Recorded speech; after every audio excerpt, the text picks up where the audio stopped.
This is a film about women who had to abort their daughters.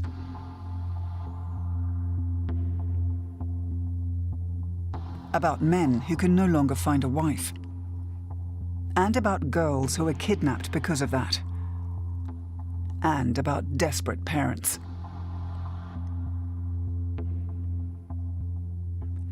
Almost 200 million girls and women are missing globally today.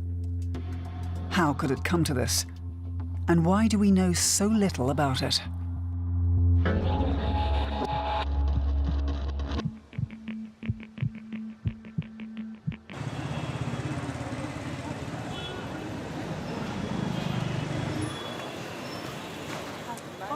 Here, have a look.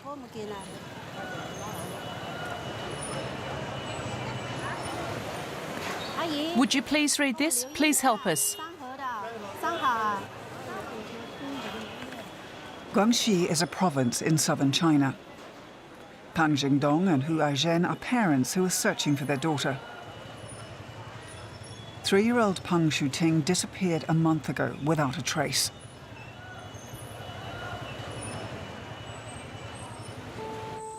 At first, nobody believed that something terrible could have occurred in this peaceful village where everyone knows each other. But the search for her has remained fruitless. We looked for her for days. We searched every corner, day and night. 5 days and nights. She was gone. All that remains for the parents are the memories and baby photos from happier times.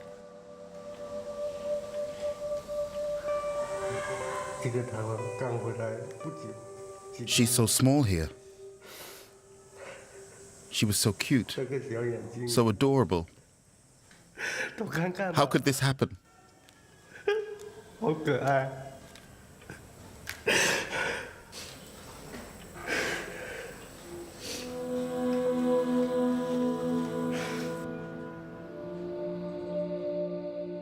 Du Yin knows a lot of despairing parents. He works for a relief organization. Throughout China, there are already 200,000 volunteers searching for missing girls, such as Pang Zhuting.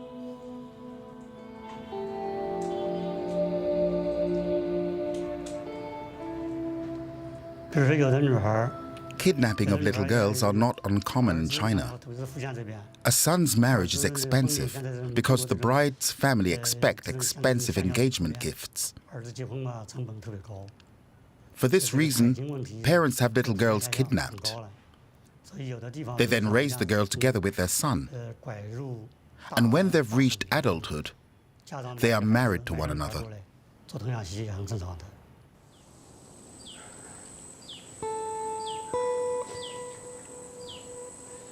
There is a shortage of millions of women in the world's most populous country.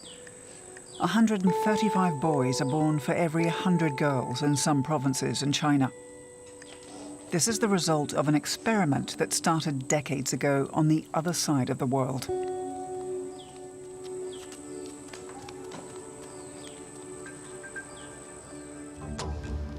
In the USA, after World War II, it was the era of the economic miracle.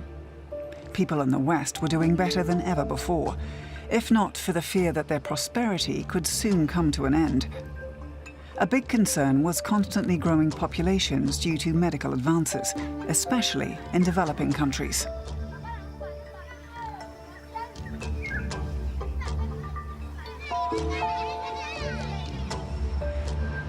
Affluent Americans started a new movement.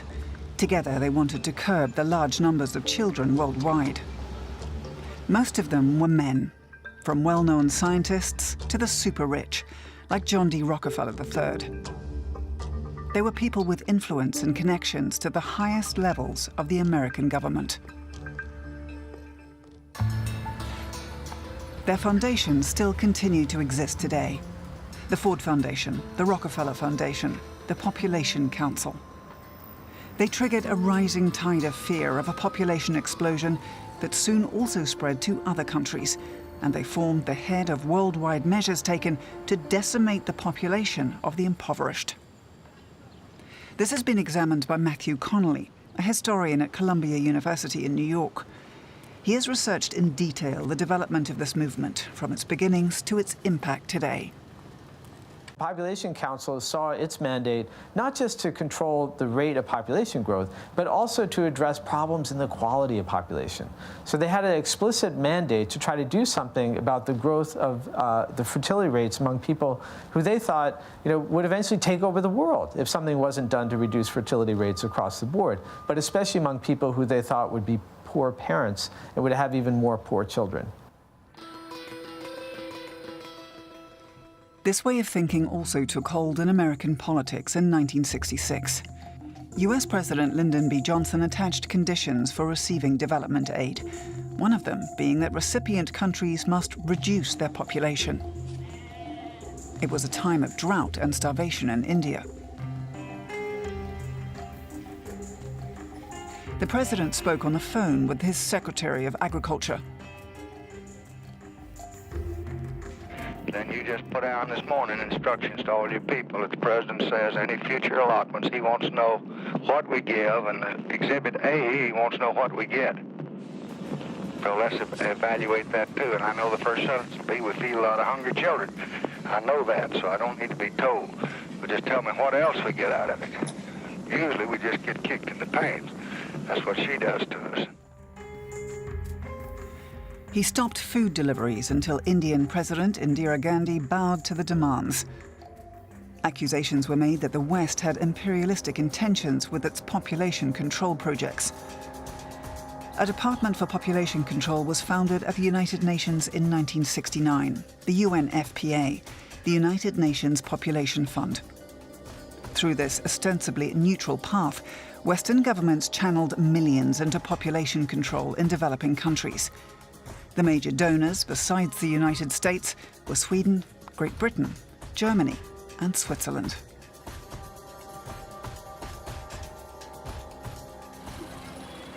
South Korea was among the earliest testing grounds for population control.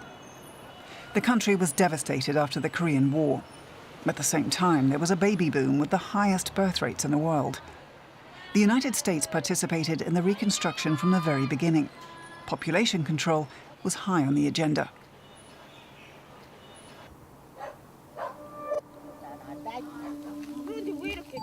These 4 Korean women grew up in a village 200 kilometers from Seoul and still remember the war and the time that followed.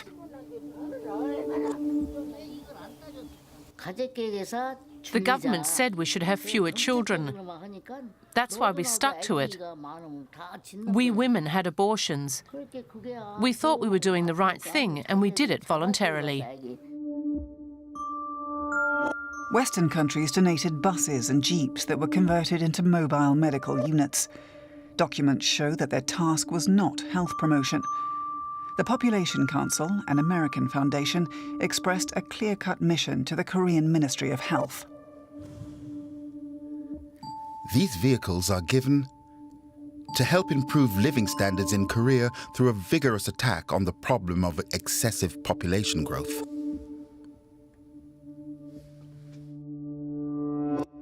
Instead of letting citizens plan their own families, family planners made having fewer children a citizen's duty. They were not interested in fighting poverty, but only in preventing the poor from having babies.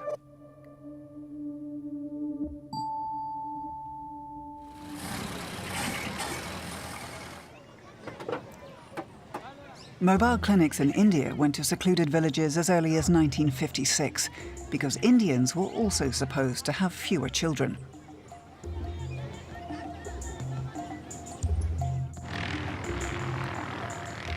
Western family planners flooded the country. One of the pioneers was the American doctor Sheldon Segal. He founded a department for reproductive medicine in one of the largest state hospitals in New Delhi and trained Indian medical students.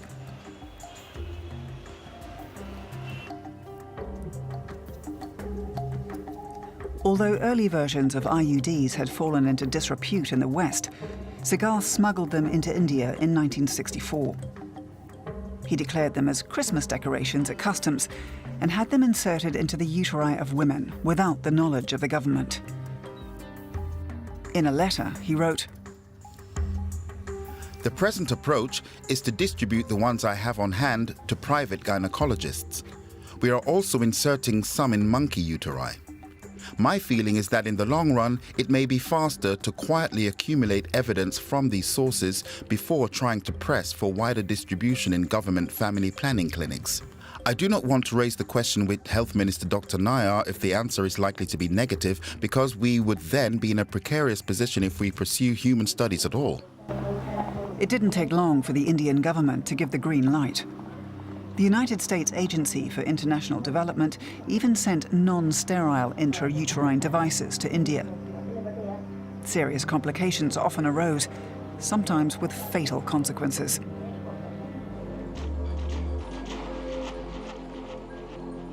Despite this, the family planners increased the pressure, and the Indian government cooperated. They set quotas for sterilizations and IUD insertion, paying doctors and health workers premiums. Poor, uneducated women were the main targets. The bait? Money in exchange for their fertility.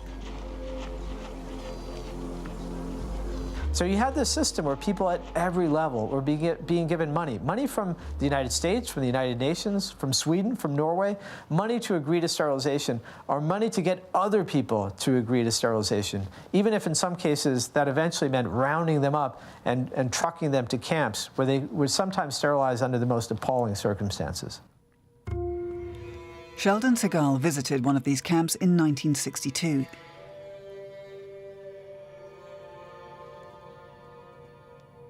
He described it to his superior. "I spent Sunday at a women's sterilization camp and found it fascinating. After the surgeon sews up the abdomen, the ladies get off the operating table by themselves and walk out of the operating theatre." The situation in India spun out of control. In 1975, the government of Indira Gandhi forced 8 million women and men to undergo sterilization.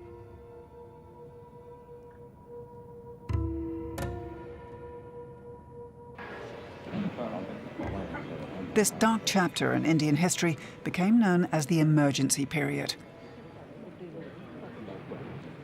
The idea of population control, what was so seductive to national leaders, people like Indira Gandhi, was the idea that they could achieve modernity in one generation. And they could do it with crash programs. Even if it required taking some risks, even if some people were going to get hurt, this was something that was going to make India a modern nation, and it was going to improve everyone's welfare in the long run.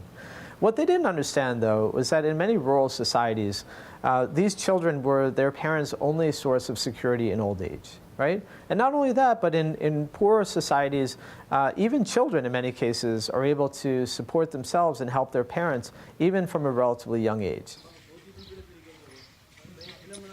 But there is another reason as to why people in Asia have many children. They want a son, and so they continue to have children until they have their male descendant. The family planners recognize this preference for sons as the key to solving the population problem. People at places like the Population Council and the Ford Foundation, they realized that parents in poor societies in many cases preferred to have sons. And what they began to think was that if only they had some way of helping those parents determine whether the fetus was a female or a male, then they might, along with abortion, they might have a quick way of reducing fertility rates. The head of the Population Council laid down a clear course in 1967. Augmented research efforts leading to improved contraceptive technologies or practical methods of determining the sex of an unborn child so that parents could be assured of a son. In the early 1970s, the time had finally come. Scientists developed chorionic villus sampling, or CVS. With this method, a child's sex could be identified before birth. Abortion was forbidden in almost all developing countries. Sheldon Segal and his colleagues used their connections to the highest ranks in the US government, and with great success. Henry Kissinger was US President Gerald Ford's Secretary of State at the time. In a 1974 document that was long kept classified, He demanded the massive depopulation of developing countries and declared abortion to be an indispensable tool for population control. No country has reduced its population growth without resorting to abortion. While women in the United States were still heading to the streets to demand the right to control their own bodies, American foundations and politicians were pressuring developing countries to legalize abortion. In the following decades, a massive surplus of men was created in Asia through the abortion of daughters. The consequences are omnipresent in India today.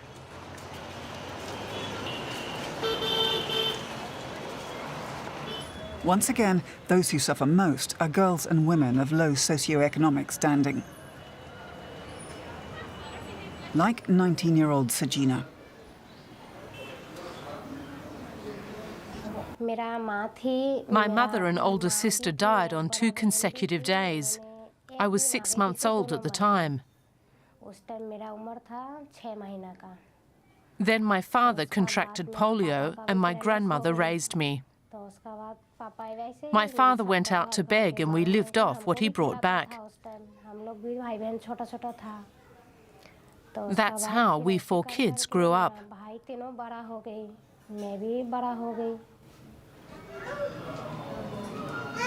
Today, Sajina lives with her brother Shamshul's family.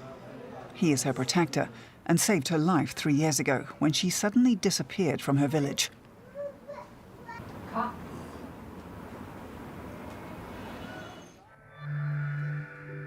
After Sajina vanished, Shamshul sold everything, travelled 2,000 kilometres to New Delhi and reported her disappearance to the aid organisation of Nobel laureate Kailash Satyarthi.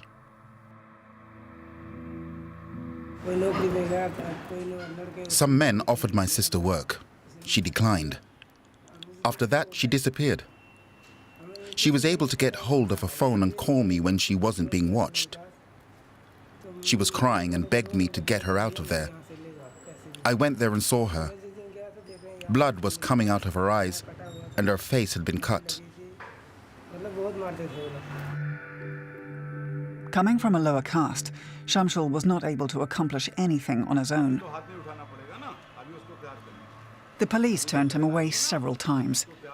But after pressure from the aid organisation, they finally went to the village where Sajina was being held.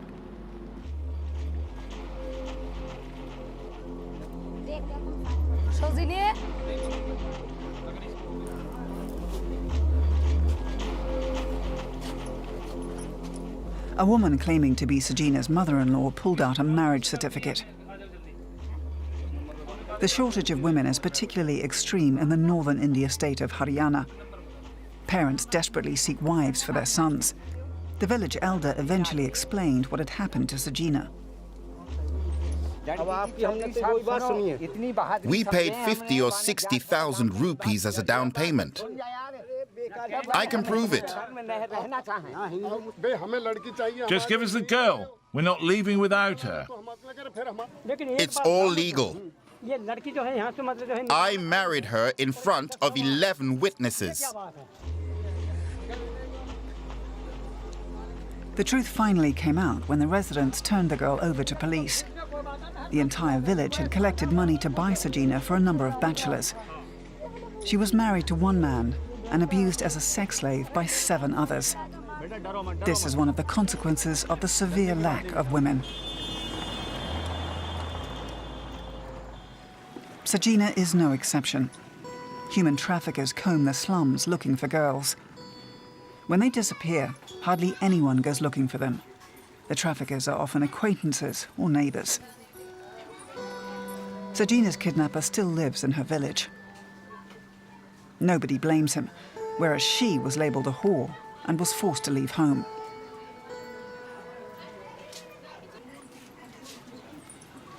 Girls and women like Sajina suffer the consequences of population policies introduced and expedited by Western family planners 50 years ago in India.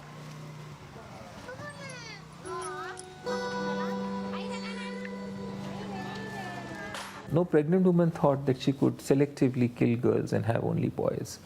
So this was created by the so-called academic medical profession promoted by Ford Foundation and a lot of other NGOs which funded the whole project.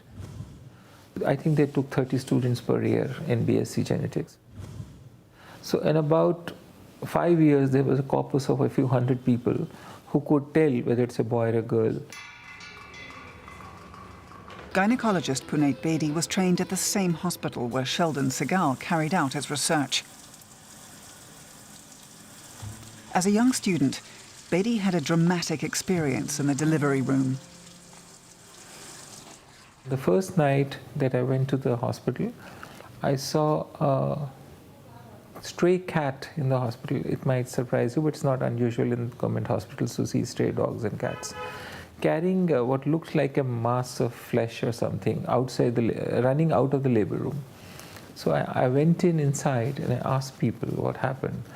So one of them said that the cat may have taken away the placenta or the fetus that's delivered. So a 6-7 month old fetus was delivered and it was dumped just under the bed of the delivering woman.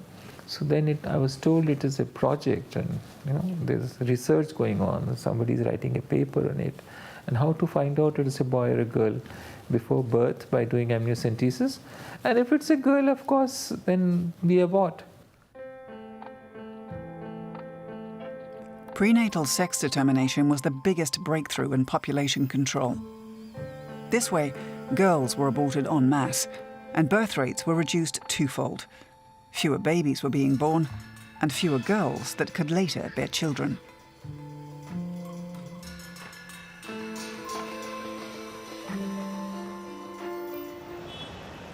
Daughters are weeded out in China as well. 1 in 5 boys presently born will later be unable to find a wife.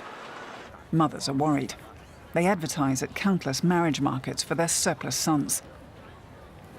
In Shanghai, there is such a market every Sunday in People's Park.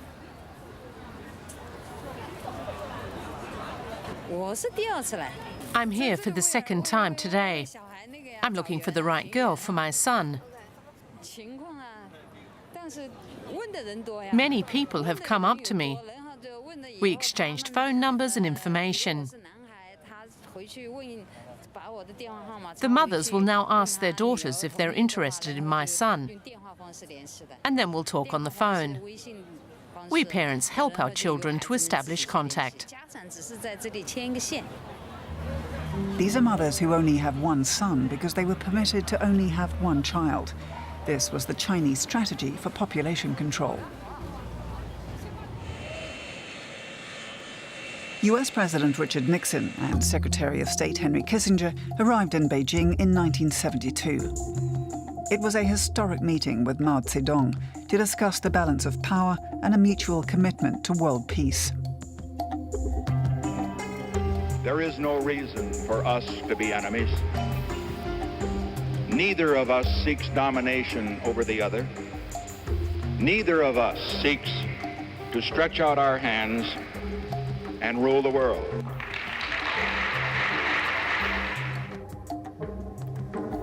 But the Americans were worried about the growth of Chinese power and the spread of communism, and the fact that Chinese population growth seemed unstoppable.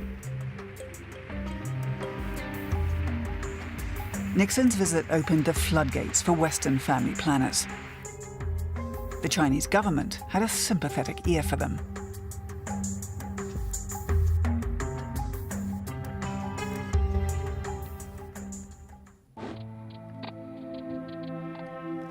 Mao's successor, Deng Xiaoping, introduced the one-child policy. Millions were trained as lay health workers, the so-called barefoot doctors. Their mission? Distributing contraceptives all over the country and ensuring that couples only had one child.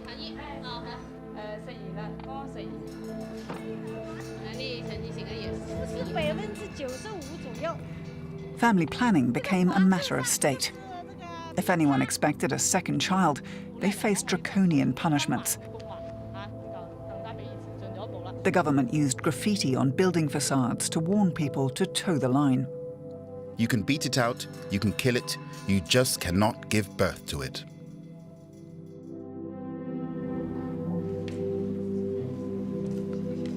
In spite of media reports of forced sterilization and abortions, the West continued to donate money to the Chinese population program. At first, this only came from organizations like the Ford Foundation, but in 1979, even the United Nations Population Fund gave $50 million to the Chinese government. An employee of IPPF, one of the donor organizations, sounded the alarm. I think that in the not-too-distant future, this will blow up into a major press story, as it contains all the ingredients of sensationalism. Communism, forced family planning, murder of viable fetuses, parallels with India, etc. And when it does blow up, it's going to be very difficult to defend. But the warnings were not only ignored.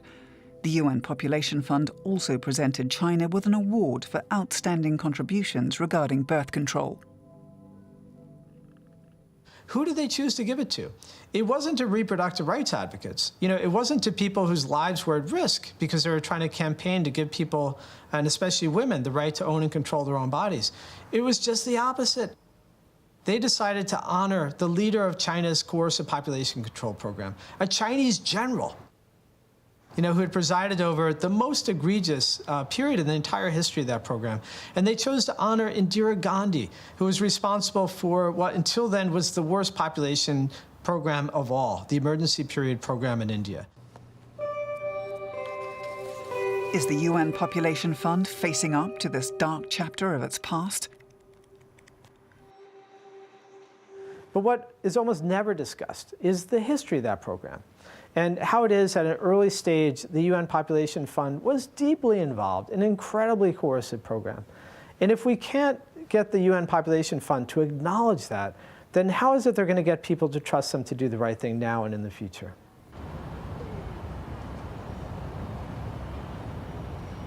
Why did the UN Population Fund financially support countries that forced people to be sterilized and have abortions? I need to be very clear about the role of UNFPA. Those awards were given by the United Nations member states. That is it. We carry out their instructions. At that time, the United States was the most important member state, contributing 40% of the budget. Was the UN Population Fund simply the puppet of its benefactors? 40 years after these population policies supported by the West, over 30 million Chinese men remain involuntary bachelors because of the shortage of women. This is why millions of unemployed men from rural areas move to the cities.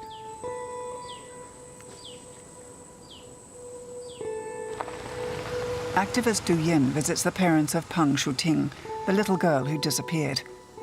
But he doesn't have good news. There is still no trace of their 3-year-old daughter.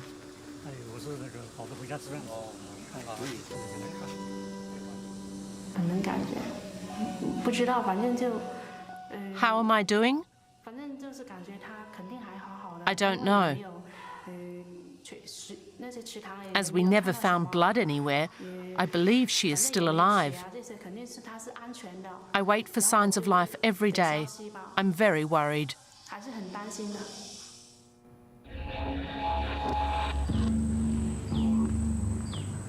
The girls are often abducted by someone from the village.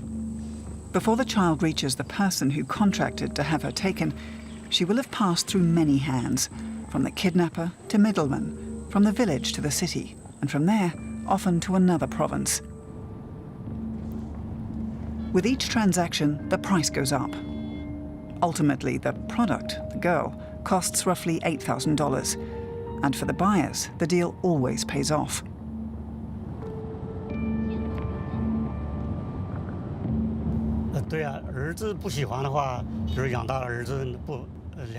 If the son doesn't like the bride after all, or if the two don't make a good match, then the parents can still marry the young girl off to another family. After all, they raised her as their own daughter in a way. A high bride price is often agreed upon. For them, it's worth it either way.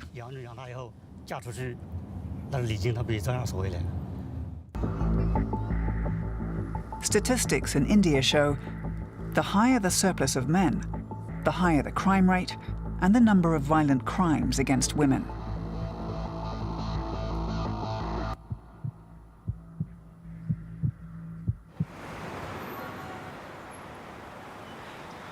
The Indian government has since reacted and outlawed sex determination in the early 1990s.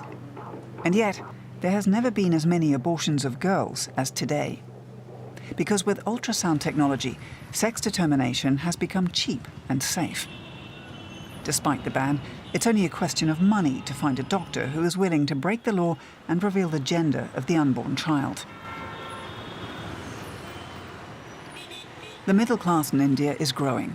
And as expected, educated Indians want fewer children. Little has changed about the preference for sons, especially in the upper class.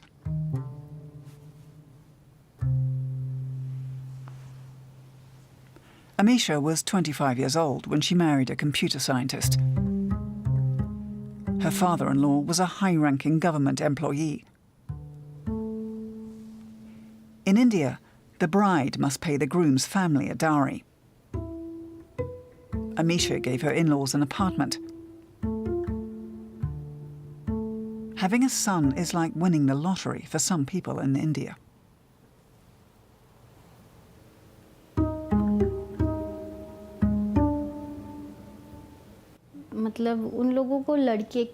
They wanted me to have a son. It had to be a boy. A son and heir for the clan. I was kept completely in the dark. They said, "Come see the doctor." So I did. I never knew what they had discussed with the doctor. If it was a girl, the doctor would say, "Jai Mata Di," the holy goddess. That was their code word. Then they would know I was expecting a girl. The doctor then gave me an injection in my belly, and when I woke up, the baby in my belly was gone. They did that 6 times in 8 years.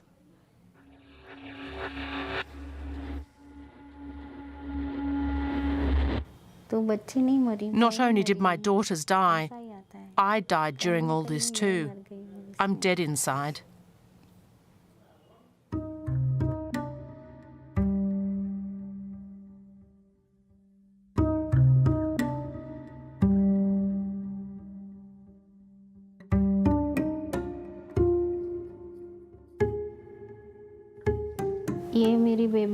When I was pregnant with the daughter I have now, they tried the same thing again.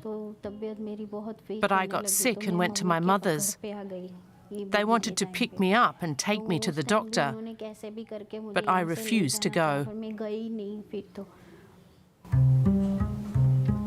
Amisha was lucky. A lawyer for human rights took on her case. He had her in-laws put in jail for a short time and negotiated a settlement. But he couldn't help her get over the loss of her 6 daughters. It has gone virtually unnoticed that fewer and fewer girls are being born. Today, there is officially a shortage of 177 million. And the number of countries that are culling daughters is growing. There are currently 19.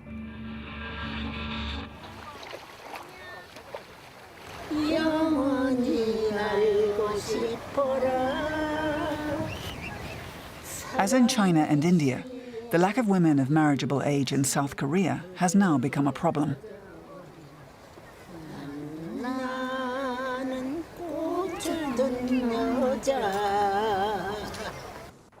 Just like in China and India, the lack of women of marriageable age in South Korea has now become a problem.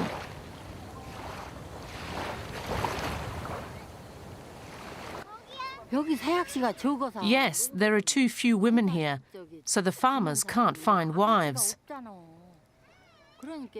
They look for one somewhere else. They say it costs around $10,000 to get one from Vietnam. These women are usually about 20 years old and give birth to very lovely children. There are many of these women living in our area. 둘씩 낳았어. 우리 때도 많이 왔어. A lucrative business has emerged around women as a commodity. That which is missing in one's own market after decades of selective abortion is simply imported from poorer neighboring countries. But South Korea faces another problem.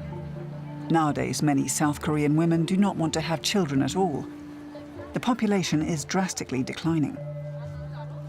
Once again, politics has intervened with drastic measures. Whereas young women 60 years ago were encouraged to have abortions, now it is strongly frowned upon and criminally prosecuted to terminate a pregnancy. Lee Ha-young and Wang Shi-song, two students from Seoul, recalled what they learned at school on the subject of abortion. 초등학교 다닐 때부터 We were taught about pregnancy and abortion in elementary school. 좀 많이 했었어요.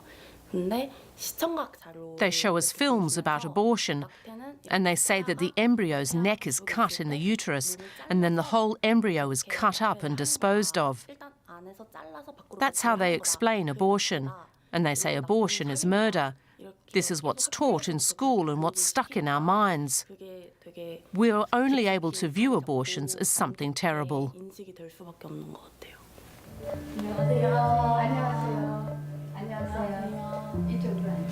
The young women examine the subject of abortion for their master's thesis. Byun Wa-soon, who directed the Women's Development Institute in Seoul for 25 years, is an advisor to the students. The students track down dubious agencies that arbitrate illegal abortions for large sums of money. Once again, women are the victims of population policy. Illegal abortions bear great health risks. But the South Korean government holds on to the ban on abortion. Today, their mission is children at all costs.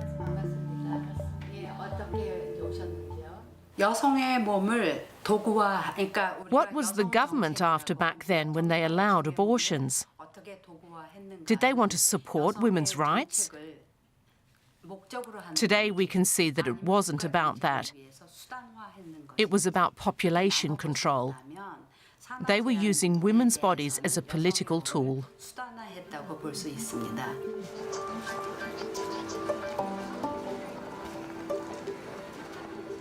The South Korean government has even gone so far as to publish a map of Seoul on the internet, showing where women of childbearing age live.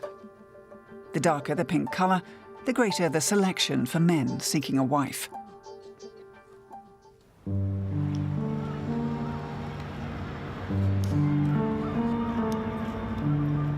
The Chinese government has also noticed that a society without women will die out in the long run. A two-child policy has been introduced in the hope of regaining a gender balance and solving the problem of an aging population.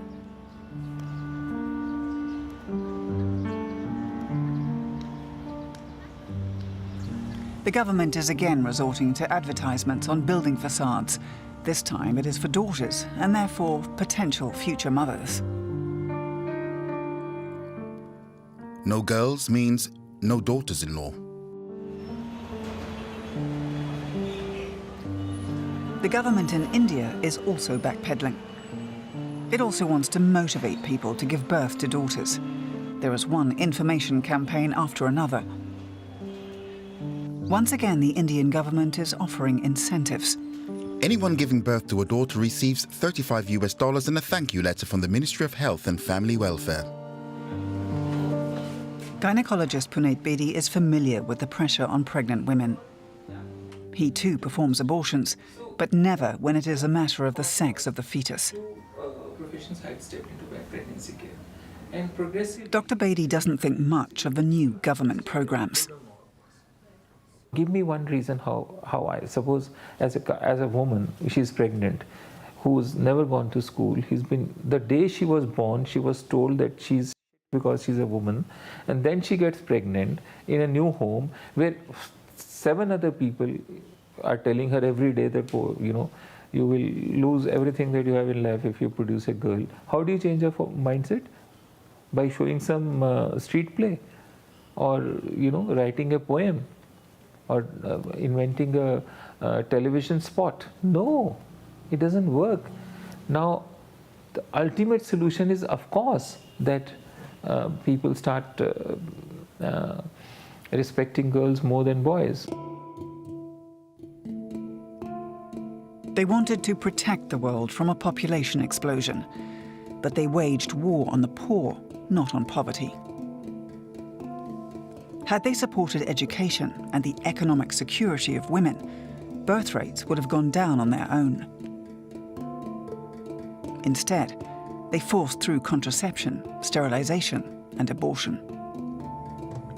Now, history is repeating itself. The UN Population Fund still uses 60% of its aid for family planning. And once again, private foundations demand population reduction. It makes me nervous that just as in the 1950s and 60s, it was the Rockefeller and Ford Foundation that issued marching orders to people all over the world, it makes me nervous when I hear it's the Gates Foundation now, because of its money, that's playing a preponderant role in global public health. Similarly, when back in the 1950s and 60s, you had leaders from all over the world agreeing that population growth was a crisis, right? And agreeing that the United Nations had to implement crash programs. It makes me nervous now when people talk about the crisis of climate change and how it is we might even have to engage in crash programs. Today, Africa is the main focus for population control. The World Bank and the UN Population Fund are currently pumping millions into family planning on the second largest continent. And a large American corporation is supplying the ultrasound devices. As in China, South Korea, and India, people in most African countries prefer sons.